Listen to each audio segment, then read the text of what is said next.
Chegamos ao nosso último vídeo de análise da primeira temporada de Avatar, o Último Mestre do Ar. Sabe o que isso significa? Que já tá liberado anunciar a renovação, Netflix. Estamos no aguardo. Olá, Benders, aqui é o Edu e hoje vamos falar sobre o 8º episódio do live action intitulado Lendas.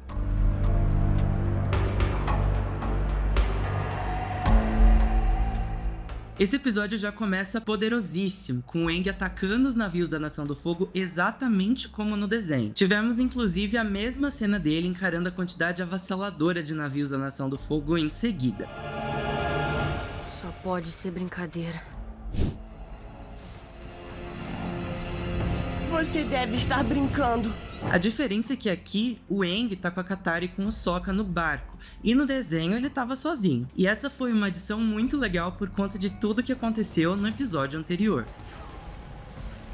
O Kuro, que assim como os outros avatares, instruiu o Aang a agir sozinho. E o Aang tentou seguir o conselho deles, mas o Sokka e a Katara mostraram que isso seria idiotice e que eles são um time. Você disse que tem medo de nos perder e que é melhor não ficarmos com você. Mas a decisão de lutar é minha. É. Você acha que viemos aqui pra te deixar sozinho? Aliás, vocês notaram uma semelhança com o final do desenho quando o Aang busca mais conhecimento com os avatares anteriores na Tartaruga Leão? No desenho, todos os avatares meio que diziam a mesma coisa, que ele devia matar o Senhor do Fogo, porque esse seria o único jeito de acabar com a guerra. Na série, todos dizem que ele deve agir sempre sozinho, porque ter amigos faria com que ele hesitasse na tomada de decisão e que isso seria uma fraqueza. O Aang já tá descobrindo a como ser o seu próprio avatar desde o começo. Então, assim como no final do livro 3, ele ouve os conselhos dos seus 4 antecessores mais recentes e acaba fazendo algo completamente diferente. Aqui, ele escuta os 3 falando para agir sozinho, mas decide contar com a ajuda dos amigos e isso tem feito toda a diferença para ele. E faz todo sentido essa mudança, afinal, Avatar é sobre família, né?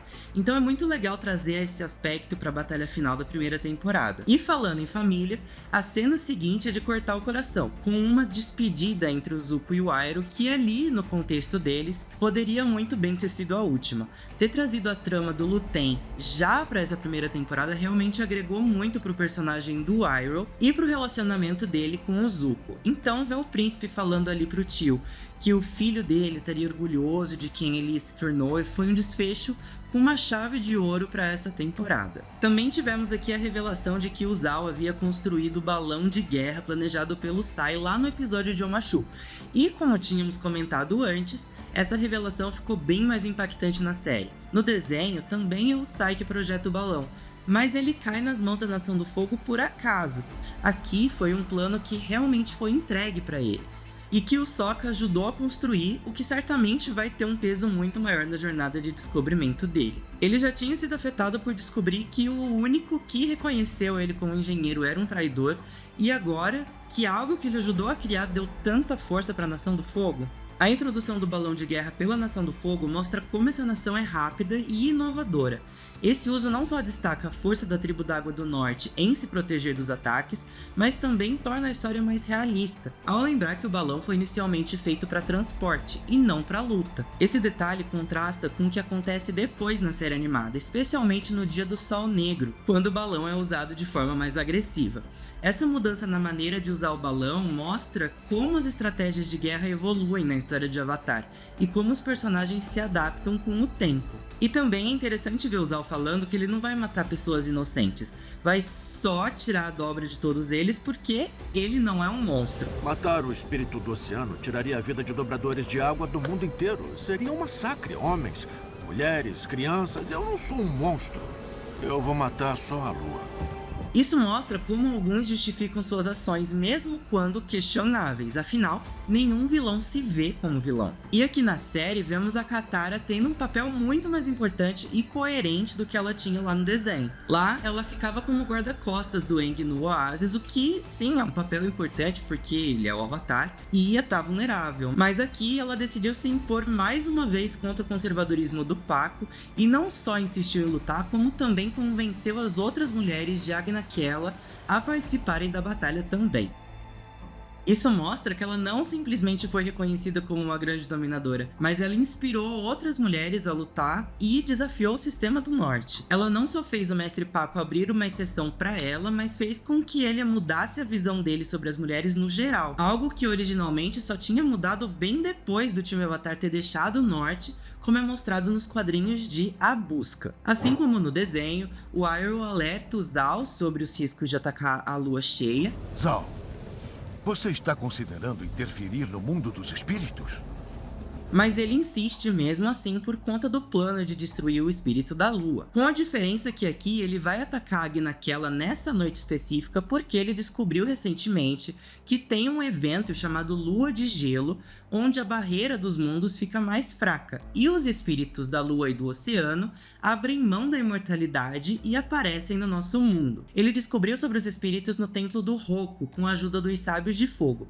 Já no desenho, esse evento não existe, e ele descobriu sobre Tui lá há anos, e só agora tá atacando, porque antes disso não tinha a força de combate necessária. Inclusive, mais pra frente no desenho, a gente descobre que o lugar onde ele descobriu sobre os espíritos foi a biblioteca, guardada pelo Wan Shitong. E isso tinha um impacto muito grande na história, porque isso faz com que o Wan Shitong tivesse receio de deixar os humanos usarem a biblioteca. Vocês traíram a minha confiança. Desde o início pretendiam usar esse conhecimento com propósitos maldosos. Porque só buscam meios de ter vantagem de destruir uns aos outros. Tanto que o Zal queima parte da biblioteca com coisas que poderiam trazer desvantagem para a Nação do Fogo. E aí, lembram que lá no vídeo do episódio 5 a gente questionou o motivo do Wan Shitong estar perambulando por aí em vez de proteger a biblioteca? Se o Zal descobre essa informação pelos Sábios de Fogo, então provavelmente ele não queimou a biblioteca e não deixou o Wan Shitong receoso daquele jeito, o que já transforma completamente o enredo do futuro episódio. E isso nos leva a perguntar inclusive se eles não estão pensando em não adaptar a biblioteca para a série, até porque eles fizeram questão de incluir o Wan Shitong nessa temporada, mas escolheram fazer isso num episódio que não tinha nada a ver com ele, em vez de colocar ele num flashback com o Zal, que super encaixaria nessa parte em que ele revela sobre como descobriu sobre Tui lá. A gente espera que eles não cortem esse lugar tão importante e deem outro jeito de abordar a biblioteca, porque ela é uma parte muito icônica da segunda temporada.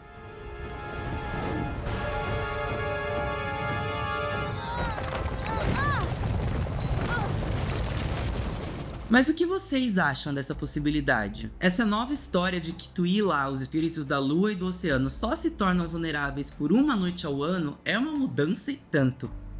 Antes, eles eram mortais desde sempre. Esse detalhe nos faz pensar muito sobre o motivo dessa alteração. Talvez tenha sido para diminuir as chances de Águia Naquela estar em perigo, fazendo com que essa vulnerabilidade existisse apenas por uma noite, em vez de o tempo todo. Isso também poderia explicar por que o Zal escolhe atacar justamente nessa noite, sem necessariamente conectar sua ação com a busca pelo Avatar. Bom, voltando para a trama da série, é esse enfraquecimento da barreira entre o mundo físico e o espiritual que permite que o Avatar Kuruk apareça pro Aang e faça um alerta de que alguém tá se aproximando com a faca dele, que foi criada no mundo espiritual em sua jornada para deter os espíritos malignos, e tem o poder de matar espíritos. Essa faca foi passada do Kuruk para Kyoshi, da Kyoshi para o Roku, e um detalhe interessante é que lá no episódio 6, quando vemos a estante do Roku no Templo da Nação do Fogo, já dava para ver essa faca ali.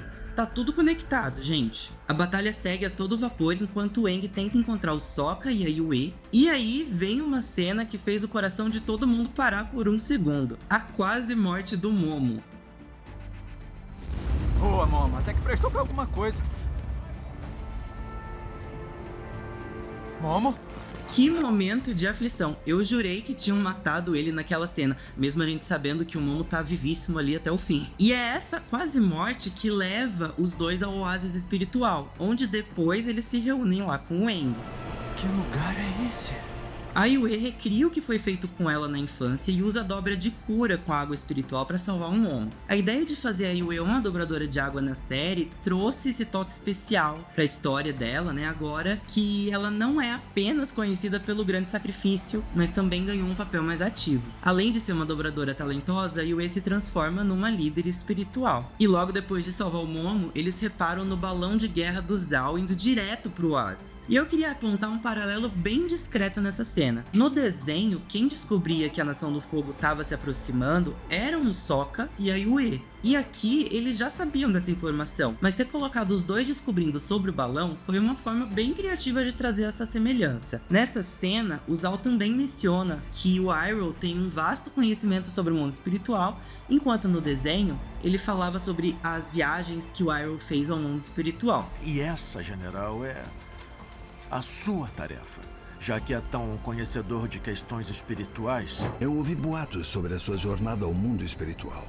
O mar e a lua desistiram da imortalidade para virarem parte do nosso mundo. Indicando que a gente talvez veja mais pra frente esse lado do tio Iroh. Aang e Katara se aproximam do oásis, mas são detidos pelo Zuko, que assim como no desenho, ouviu o conselho do tio Iroh e usou a respiração de fogo para sobreviver ao frio e se infiltrar. E chegou a hora de uma das batalhas mais aguardadas pelos fãs. Katara versus Zuko no oásis espiritual. O confronto esperado entre Katara e Zuko finalmente aconteceu e foi um ponto alto pra gente. Esse duelo era importante especialmente porque o episódio O Pergaminho de Dobra d'Água, que é essencial pra entender por que a Katara tem tanto ressentimento contra o Zuko, não foi mostrado. E gente, que luta perfeita.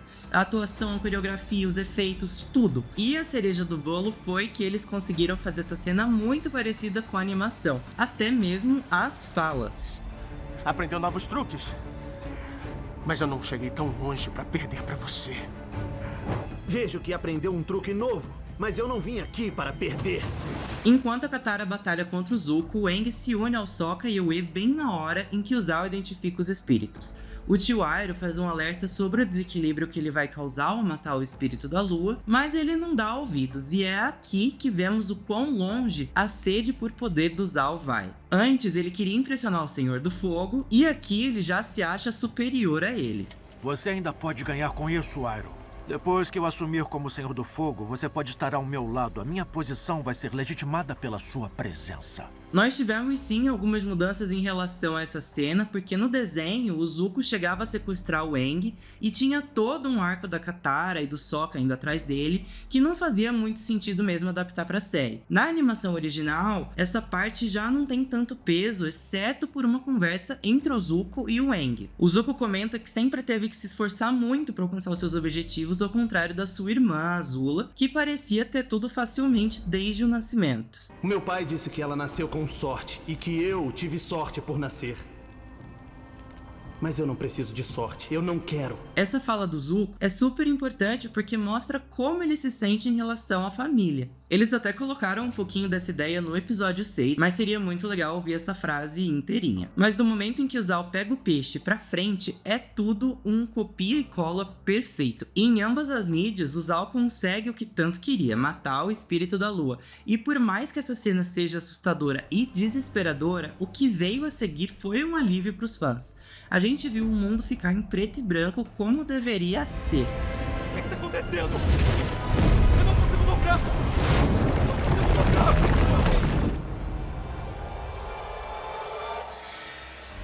No filme de 2010 isso não aconteceu e gerou muitas críticas, então a gente ficou muito feliz de saber que aqui eles seguiram a animação nesse ponto. Sem a lua, os dominadores de água perdem a dominação e a Nação do Fogo avança de forma implacável. A série já tinha arrasado mostrando uma mega cena de batalha no primeiro episódio e esse feito se manteve aqui. Eles se aprofundaram muito mais nessa batalha do que na animação e ficou muito emocionante de assistir. E uma das pessoas a perder a dobra é obviamente a Katara, bem no meio da luta contra o Zuko. E essa é outra mudança interessante porque no desenho ela perde para ele, enquanto aqui não fica claro quem teria vencido se ela não tivesse perdido a dominação e se a fortaleza não tivesse sido destruída logo em seguida. Inclusive, vamos falar sobre essa fortaleza caindo? Basicamente, a visão que a Kyoshi passou pro Aang se concretizou mesmo com ele indo pra Agnaquela, né? Então, a impressão que deu foi que essa é uma daquelas profecias que não podia ser evitada. A capital seria destruída de qualquer forma,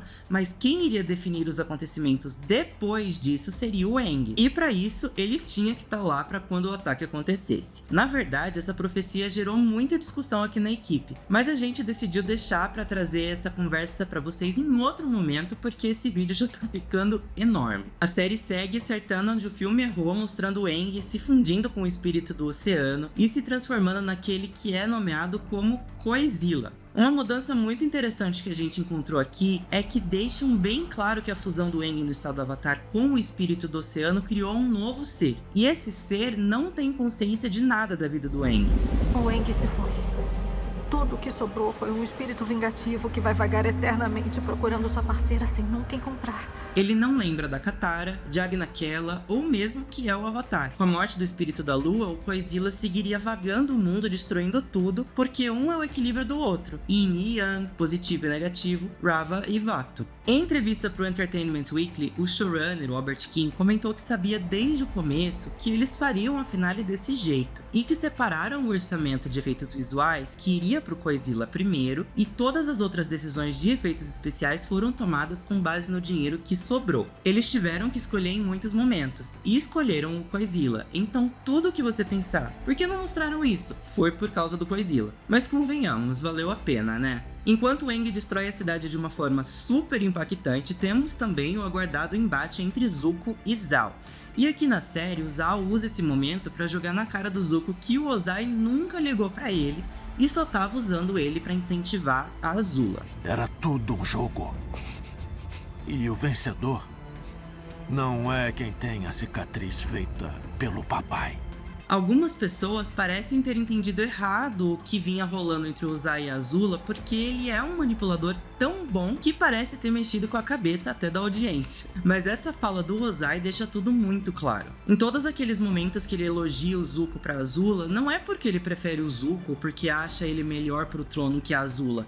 Era tudo pra provocar ela, pra incentivar que ela se dedicasse mais, que desenvolvesse suas habilidades, e funcionou. Afinal, ela desenvolveu o Fogo Azul e a Dobra de Raio nesse meio tempo. O Ozai é uma pessoa doentia que colocou seus 2 filhos para brigarem entre si, quase sem perceberem, pelo reconhecimento dele e pelo trono. Ele mandou o Zuko capturar o Avatar, uma tarefa impossível, porque sabia que ele iria dar a vida para isso, e se conseguisse seria benéfico para a nação. E ao mesmo tempo provocou a Azula com isso e levou ela ao limite, tentando se mostrar mais digna que o irmão. Era tudo um jogo e ele manipulou os dois direitinho, colocando um contra o outro para que o melhor triunfasse, fosse qual fosse. A reação do Zuko à fala do Zhao é intrigante. Ele hesita, mostrando que talvez lá no fundo ele saiba que há um fundo de verdade nisso, e quando o Zhao toca na ferida dizendo que o Zuko foi apenas o fogo inicial que forjou a Azula na arma perfeita que o Senhor do Fogo desejava, isso nos faz refletir sobre a complexa dinâmica familiar em jogo. Quem sabe até a gente não veja tal fala sobre a Azula ter nascido com sorte e ele ter tido sorte em nascer num diálogo futuro, em que o Zuko esteja talvez conversando com Iroh sobre as coisas que percebeu aqui. A Azula, por sua vez, é retratada como alguém que, mesmo sendo moldada e manipulada, não é uma mera vítima das circunstâncias. Ela tem suas próprias ambições, jogando o jogo a seu favor.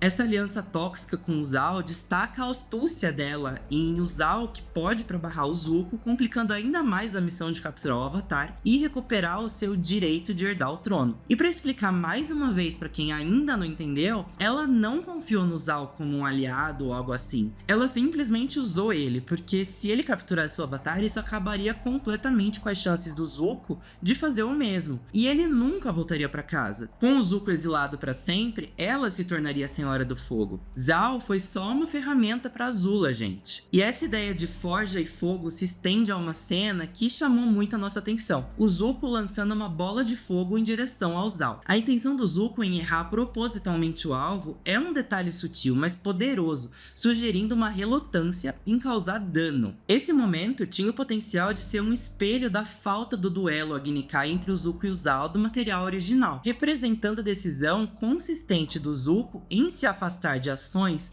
que poderiam ferir gravemente. No entanto, a execução sem explicação sobre a demonstração de compaixão em seguida deixa a desejar, ficando um tanto ambígua, podendo confundir os espectadores, especialmente os novos, que podem interpretar o ato como um simples erro do Zuko no calor do momento. E aí, quando o Zuko dá as costas, o Zhao tenta atacar e ele é detido pelo Iroh, que dá um golpe mortal. Ele é levado por uma garra do Koizila para o fundo do oceano. E quem é mais versado no Avatar Verso sabe exatamente onde ele foi parar depois disso, mas eu vou ficar quietinho aqui. Segura minha mão!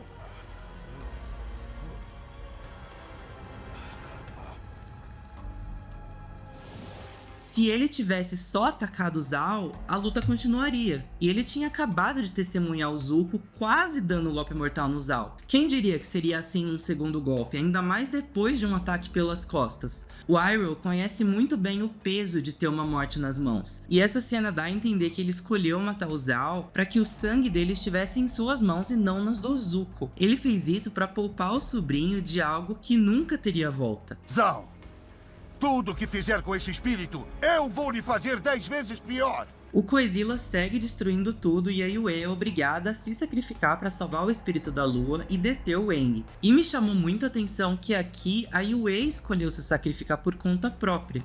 Ninguém teve que pedir ou convencer ela de fazer isso. Diferente do que acontece no desenho, onde o tio Iroh que lembra a Yue que isso é possível de ser feito, na série a Yue já parece entender que esse momento ia chegar. Isso mostra que ela é super corajosa e estava pronta para fazer o que fosse necessário para proteger as pessoas que ela ama e manter o equilíbrio dos espíritos da água. A Yue sabia da importância do seu papel e mesmo sabendo do perigo, ela não hesitou. A única coisa que faz zero sentido é ela ter conseguido dominar a água para prender o Sokka ali, né? Porque ela tinha perdido a dominação como todo mundo. Ainda que a justificativa seja que ela tenha parte do espírito da lua dentro dela, isso não foi explicado na série, então fica um furo de roteiro aí. O sacrifício da Yue devolve a lua ao céu, chamando a atenção do Koizila e permitindo que as palavras da Katara cheguem até o Aang.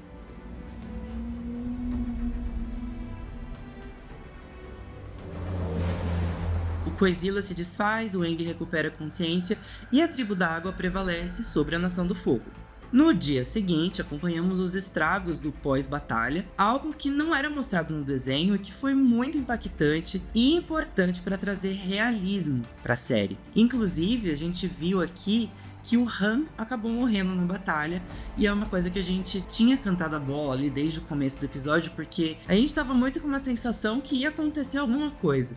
E isso mexe muito com o Aang, que sente que afinal ele não conseguiu evitar outra tragédia. Mas a Katara, o Sokka, eles estão ali para apoiar, para ajudar e ver o outro lado da situação. Então trata de esquecer o passado e começa a pensar no que ainda tem pela frente. A gente também teve aqui duas conversas muito semelhantes ao desenho. Uma delas sendo com o Sokka e o Arnok sobre a morte da Yue. No desenho, o Arnok conta que sempre soube que a filha eventualmente se tornaria o espírito da lua por causa de uma visão que recebeu quando ela era bebê. Os espíritos me deram uma visão quando ela nasceu. Eu vi uma jovem linda e corajosa virando o espírito da lua. Já na série, o Sokka parece se preocupar com a morte dela, mas o chefe garante que foi uma decisão da Yue e que ela não poderia ter feito nada a respeito, porque ela era assim. Minha filha sempre tomou as próprias decisões. Uma coisa que nem você e nem ninguém poderia impedir. E era mesmo, né? Afinal, ela conseguiu negar um casamento arranjado numa sociedade super conservadora e cheio de costumes regradinhos. E nessa conversa, o Arnok reforça que o Sokka não precisa ser um guerreiro para ser herói. Uma mensagem que ele vem aprendendo ao longo dessa temporada, e é uma frase que com certeza vai impactar no arco dele nas próximas temporadas. A outra conversa é entre Katara e Pakko, em que ele diz que mudou a mente dele sobre os costumes do norte. E a gente criou uma esperança aqui que ele iria finalmente falar sobre o passado dele com a avó da Katara, mas não, gente. Eles realmente nem tocaram nesse assunto. A ausência da história de amor entre o Pakko e a Kanna e toda a trama envolvendo o colar da Katara é uma lacuna bem significativa. Para os novos espectadores, o colar permanece apenas como um acessório sem história ou significado aparente, ignorando que é a única lembrança da mãe da Katara. Nas HQs a gente fica sabendo que o Pakko resolve voltar para a tribo da Água do Sul, onde ele acaba se casando com a Kanna e abandona esses costumes mais antigos. Especificamente aqui o machismo, tá? Ele começa a ensinar a dobra d'água para duas meninas de um vilarejo que fica ali próximo da Baía do Lobo. Mas isso é história para outro vídeo. No live action, apesar da presença do colar, falta uma exploração da origem, da importância.